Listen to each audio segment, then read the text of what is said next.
Bagaimana keadaan ketika itu manusia yang telah dibangkitkan dari alam kuburnya? Khufatan uratan gurla, dalam keadaan tidak pakai sendal, tidak pakai sepatu, bukan karena nggak ada yang jualan, tapi karena yang jualan pun hari itu dibangkitkan sama. Kemudian khufatan uratan, dalam keadaan telanjang. Semuanya Ustaz, semuanya dalam keadaan telanjang. Itu nanti apa enggak ngelihat auratnya orang lain Ustaz? Hari itu tidak mikir lagi ngelihat aurat orang. Kenapa? Karena hari itu adalah hari yang sangat-sangat menegangkan. Enggak terbesit ngelihat aurat orang, mikirnya selamat enggak. Itu yang di benaknya, enggak ada yang pikiran mau ngelihat aurat orang. Kemudian khufatan uratan gurla, dalam keadaan belum disunat. Keadaan seperti manusia-manusia ketika terlahir di dunia. Sebagaimana kita dahulu di dunia, lahir ke dunia tanpa berpakaian. Kita lahir ke dunia ini tanpa memakai alas kaki. Dan kita lahir ke dunia pun belum disunat. Begitu pula Allah Subhanahu wa ta'ala akan membangkitkan dalam keadaan demikian. Allah Subhanahu wa ta'ala menyebutkan dalam surat Al-Anbiya ayat yang ke-104. Allah Subhanahu wa ta'ala berfirman, kama bada'na awwala khalqin nu'idu, sebagaimana kami dulu pertama kali menciptakan engkau di dunia. Ketika engkau lahir ke dunia dalam keadaan tidak memakai alas kaki, dalam keadaan telanjang, nu'idu, demikian pula hari ini kami kembalikan seperti itu. Yuhsyarun nasu yaumal qiyamati khufatan uratan gurla, dalam keadaan telanjang tidak memakai alas kaki dan tidak dalam keadaan disunat. Semua kita, dan tidak ada yang memikirkan apa?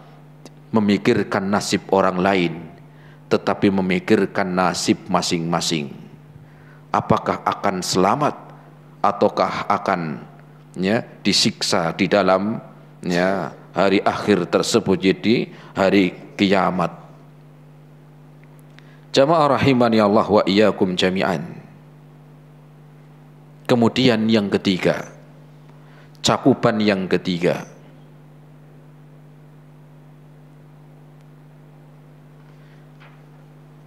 meyakini. Cakupan yang ketiga adalah meyakini adanya pembalasan. Adanya pembalasan setelah dibangkitkan dari alam kubur. Adanya hisab, pertanggungjawaban amal, adanya timbangan amal, dan juga kejadian-kejadian setelahnya. Jadi memang ketika kita membahas hari akhir ini, tidak bisa kita sampaikan itu dengan apa? Dengan ringkas. Kejadian di alam, kejadian di hari akhir, yaitu di hari kiamat, panjang dan melelahkan. Bahkan Allah Subhanahu wa ta'ala menyebutkan dalam Al-Quran, wa inna yauman inda rabbika ka alfi sanatin mimma ta'udun. Dan satu hari setelah itu, maknanya hari di sisi Allah Subhanahu wa ta'ala di hari kiamat, satu harinya seperti 1000 tahun yang kalian hitung di dunia. Sehingga panjang dan melelahkan. Maka cakupan iman kepada hari akhir yang ketiga meyakini adanya pembalasan amal, adanya pertanggungjawaban amal, adanya timbangan amal yang akan dibalas sesuai dengan apa yang telah dilakukan oleh seseorang di dunia. Dan yang akan menjadi hakim kala itu adalah Allah yang maha adil. Sebagaimana di dunia ada hakim, tetapi tentunya sangat berbeda. Kenapa? Karena hakim di akhirat nanti, di hari kiamat nanti, dia adalah Allah Subhanahu wa ta'ala yang maha adil. Semua kita akan dimintai pertanggungjawaban di hadapan Allah atas apa yang kita lakukan di dunia, baik itu perbuatan yang baik ataupun perbuatan yang buruk. Semua kita akan dimintai pertanggungjawaban di hadapan Allah Subhanahu wa ta'ala. Dan ini sebagaimana disebutkan dalam Al-Quran. Allah Subhanahu wa ta'ala berfirman di dalam surat Al-Ghasyiyah ayat yang ke-25 sampai 26. Allah Subhanahu wa ta'ala berfirman, inna ilaina iyabahum, sesungguhnya kepada kamilah kalian akan dikembalikan. Thumma inna alaina hisabahum, dan sesungguhnya kalian akan dimintai pertanggungjawaban atas apa yang kalian lakukan di dunia. Jamaah rahimani Allah wa iyyakum jami'an. Inilah waktu di mana kita untuk menanam kebaikan. Waktu di dunia ini kita untuk berbuat kebaikan. Sehingga Ali bin Abi Thalib pernah mengatakan, sekarang kalian hidup di dunia untuk beramal dan belum adanya pertanggungjawaban dan balasan. Wa inna ba'da mautikum, karena setelah engkau mati adanya balasan, pertanggungjawaban amal, dan sudah tidak ada amal lagi. Dan setelah engkau meninggal dunia tidak ada amal lagi, adanya pertanggungjawaban amal dan balasan. Sehingga waktunya kita untuk beramal. Allah Subhanahu wa ta'ala menyebutkan dalam Al-Quran dalam surat Al-Mu'minun dari ayat yang ke-99 sampai ke-100, Allah mengkabarkan bagaimana mereka orang-orang yang telah mendahului kita, orang-orang yang telah mati, mereka menginginkan untuk bisa beramal seperti kita, tetapi keinginan mereka telah kandas di tengah jalan. Keinginan mereka sudah tidak akan mungkin bisa terjadi. Mereka pun berteriak, qala rabbirji'uni, ya Allah kembalikan aku lagi ke dunia. Untuk apa? La'alli a'malu salihah, agar aku bisa beramal soleh. Tetapi teriakan dari orang-orang yang telah meninggal dunia maka tidak ada manfaatnya. Sehingga Allah Subhanahu wa ta'ala masih memberikan kepada kita kesempatan hidup di dunia.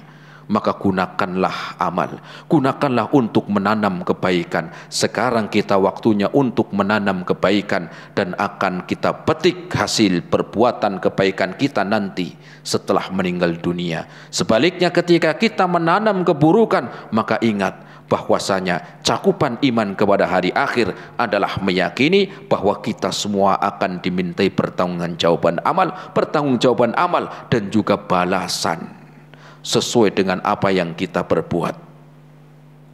Kemudian cakupan yang keempat, iman kepada hari akhir.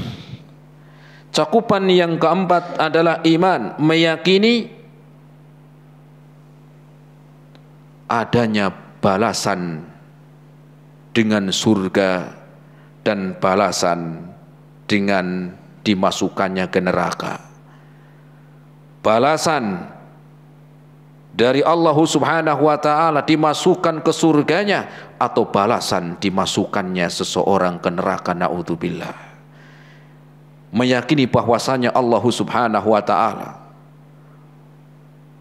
akan membalas apa yang telah kita lakukan di dunia, dan dengan balasan yang terakhir dengan surga ataupun neraka. Semoga Allah memasukkan kita semuanya ke surganya, Allahumma amin. Dan ini Allah sebutkan dalam Al-Quran.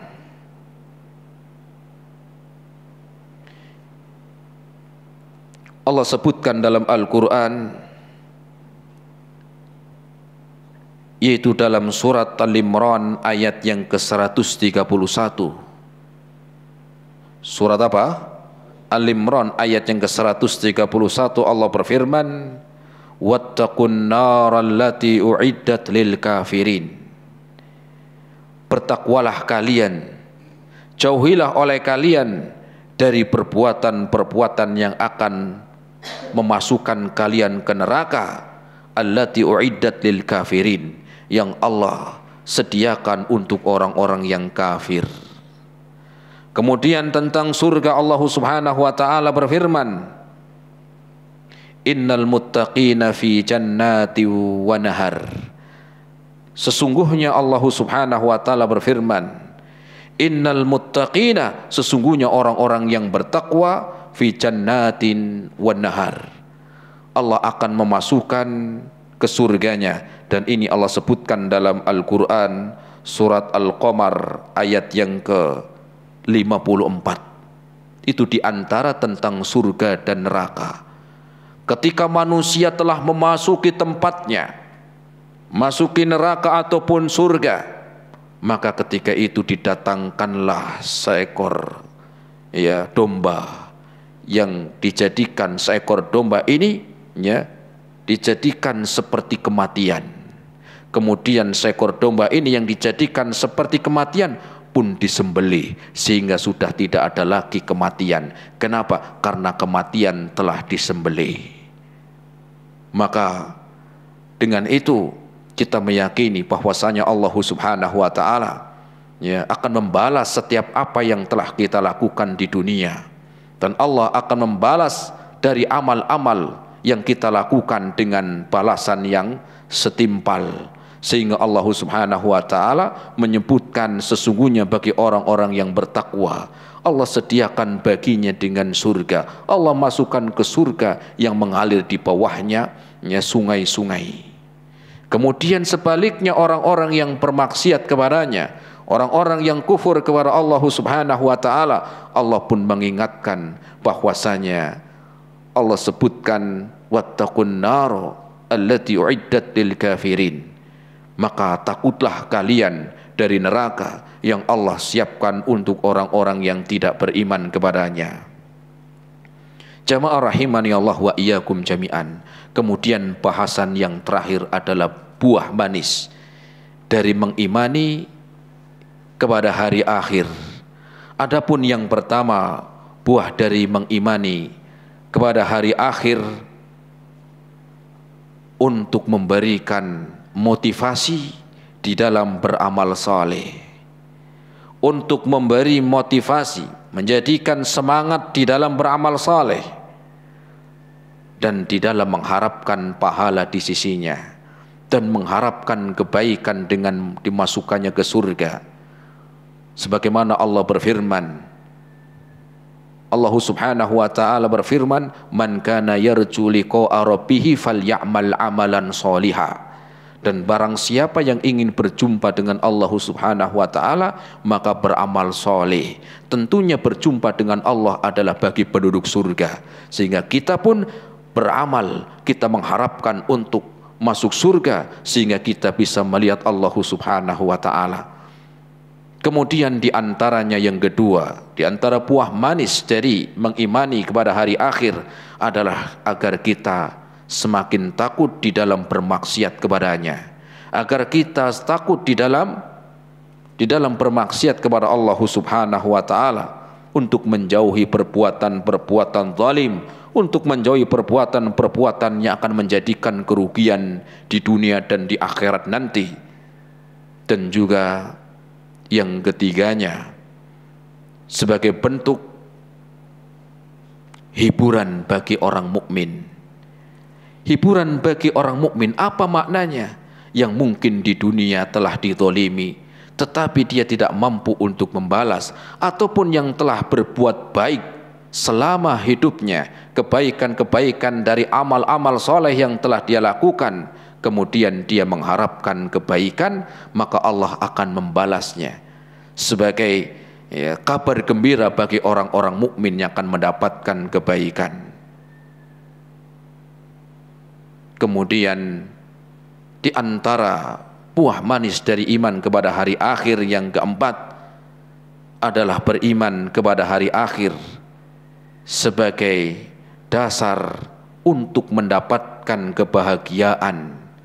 Untuk mendapatkan kebahagiaan. Kenapa? Karena di dunia tentunya ujian-ujian yang menimpa setiap kita berbeda-beda. Ada ujian yang berat, ada ujian yang ringan, dan kondisi yang kita alami di dunia pun berbeda-beda, sehingga pada hari kiamatlah Allah Subhanahu wa taala akan membalas. Allah Subhanahu wa taala akan membalas dengan kebaikan ataupun keburukan, ya, sesuai dengan apa yang telah dilakukan. Sebagaimana disebutkan oleh Nabi sallallahu alaihi wasallam tentang amalan-amalan yang pertama kali akan dihisab nanti pada hari kiamat. Yang pertama adalah salat kita. Rasul mengatakan inna awwala ma yuhasabu indallahi as-shalah. Pertama kali amal yang kita akan dimintai pertanggungjawaban di sisi Allah nanti yang pertama adalah salat. Amalan-amalan dalam Islam banyak, tetapi yang pertama adalah salat.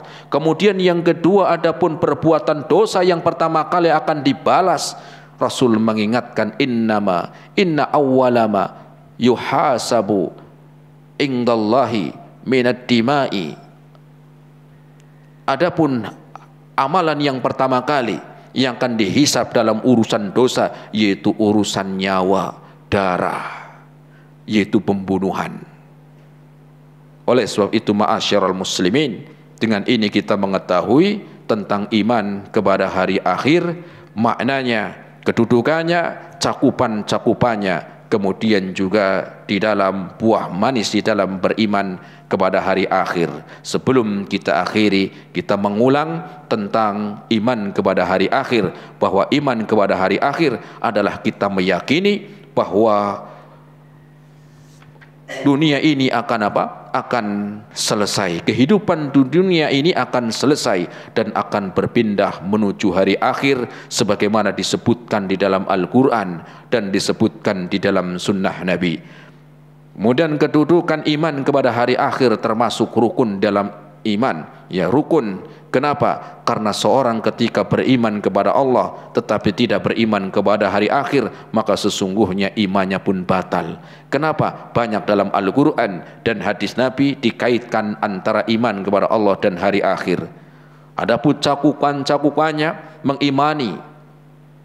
Di antara iman kepada hari akhir adalah mengimani, meyakini adanya nikmat kubur, azab kubur, dan fitnah kubur dengan pertanyaan-pertanyaan yang akan disampaikan, ditanya oleh malaikat munkar dan nakir. Kemudian iman yang kedua, cakupan iman yang kedua adalah meyakini bahwasanya kita semua akan dibangkitkan nanti di hari kiamat. Dan yang ketiga, meyakini bahwasanya Allah akan membalas.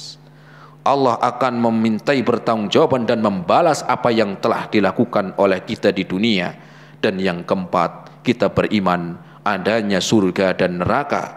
Dan buah manis dari iman kepada hari akhir memberikan kepada kita motivasi, semangat untuk beramal soleh, dan juga berusaha untuk menjauhi dari perbuatan-perbuatan yang akan menjadikan kerugian di dunia dan di hari kiamat nanti. Semoga bermanfaat pada kesempatan sore hari ini tentang rukun iman yang kelima, yaitu al-imanu bil yaumil akhir. Wa sallallahu ala nabiyyina Muhammad wa ala alihi wa ashabihi wa sallama tasliman katsira.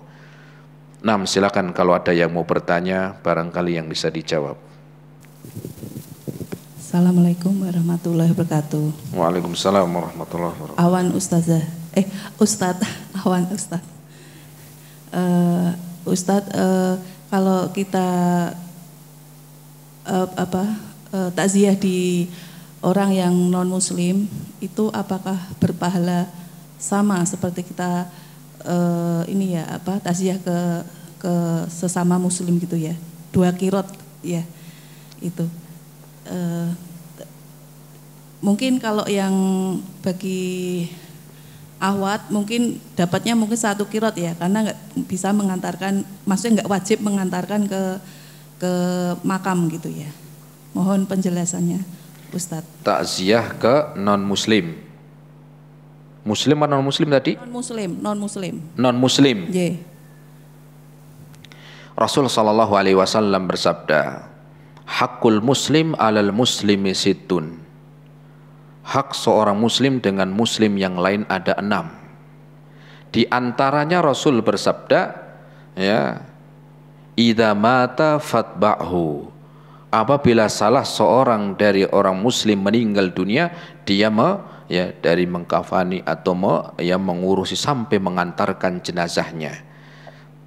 Dan disebutkan ya dengan berpahala, ya Rasul menyebutkan dari mensolati sampai mengantarkan jenazahnya mendapatkan 2 qirat, dan 1 qirat ini seperti 1 gunung Uhud atau seperti gunung Uhud.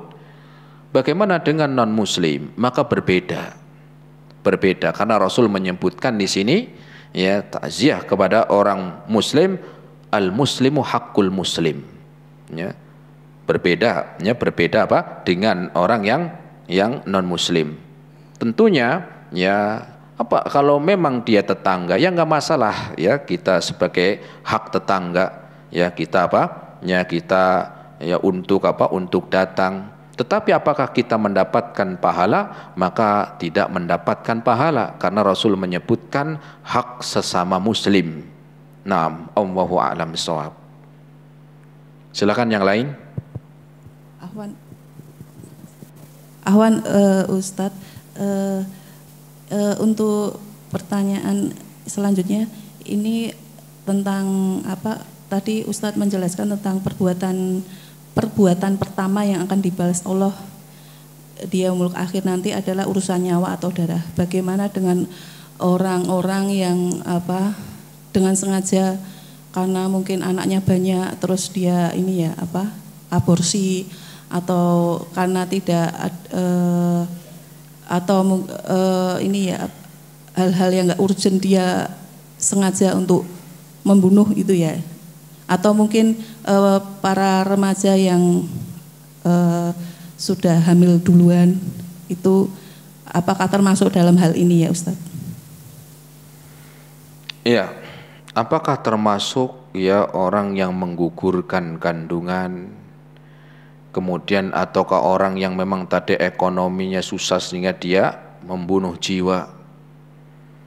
Maka disebutkan ketika seseorang, kata Rasulullah sallallahu alaihi wasallam, inna ahadakum la yujma'u fi batni ummihi arba'ina yawman nutfah thumma yakunu alaqatan misla dhalik thumma yakunu mudghatan misla dhalik. Sesungguhnya penciptaan kalian itu 40 hari dalam keadaan air mani. Setelah bertambahnya 40 hari lagi sudah berubah menjadi segumpal darah.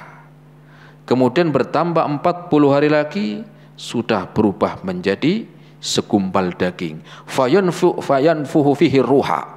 Kemudian Allah pun memberikan kehidupan di situ.